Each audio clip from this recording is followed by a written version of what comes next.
Hello అందరికీ welcome back to my channel. So నేను ఇవాళ చూపించబోయే రెసిపీ ఏంటి అంటే శక్కర్పార. సో ఇది చాలామందికి తెలిసే ఉంటుంది, కానీ కొంచెం డిఫరెంట్గా చేసాము. వీడియో ఎండ్ వరకు చూడండి. సో ప్రాసెస్లోకి వెళ్ళిపోతే గోధుమ పిండిలో చిటికెడు సాల్ట్ వేసుకొని కలుపుకున్నాను.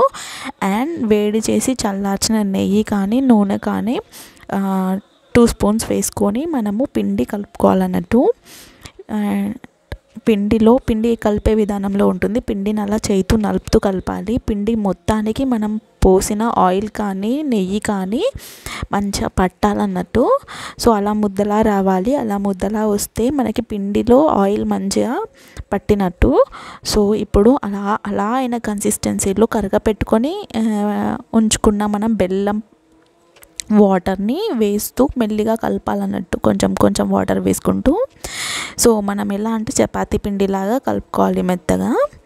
అండ్ మనకి బెల్లం స్వీట్నెస్ సరిపోతుందా అంటే సరిపోతుంది, ఎందుకంటే మనం చాలా చిక్క పాకం చేసుకున్నాం కాబట్టి. అలా అయినా పిండి ముద్దని మనం ఒక 10 minutes రెస్ట్ ఇవ్వాలి, పక్కన పెట్టాలి. అది మంచిగా నానుతుంది. నేను కొంచెం క్రిస్పీనెస్ కోసం కొంచెం షుగర్ యాడ్ చేశాను. పైన పిల్లలకు కూడా అట్రాక్టివ్గా ఉంటుంది కదా, అందుకోసమని టేబుల్ స్పూన్ ఆఫ్ షుగర్ని వేసి పైన కనిపించేలాగా కలుపుకున్నాను అన్నట్టు. అది అండ్ ఆ పిండిని తీసుకొని నేను మంచిగా కోలతో తాల్చుకున్నాను. సో అది ఎంత మందంగా ఉండాలంటే జస్ట్ కొంచెం మందంగా ఉంటే సరిపోతుంది. చపాతీ కంటే కొంచెం మందంగా ఉంటే సరిపోతుంది. అంత మందం సరిపోతుంది. నేను వీడియోలో చూపిస్తున్నాను కదా, అలా అంత మందంతో చపాతీ చేసుకున్న తర్వాత దాన్ని మనం కట్ చేసుకోవాలి స్క్వేర్ షేప్లో.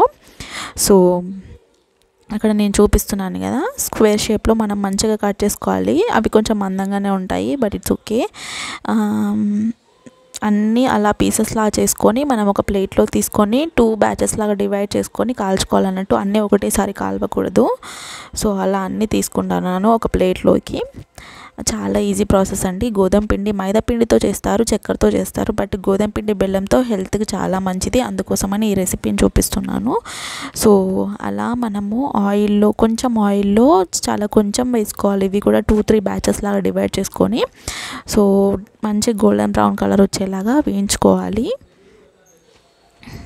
ఆయిల్ అనేది హై ఫ్లేమ్లో పెట్టి హీట్ చేసుకోవద్దు. చాలా లో ఫ్లేమ్లో పెట్టుకొని నెమ్మదిగా చాలా ఓపిక్గా వేయించుకోవాలి వాటిని.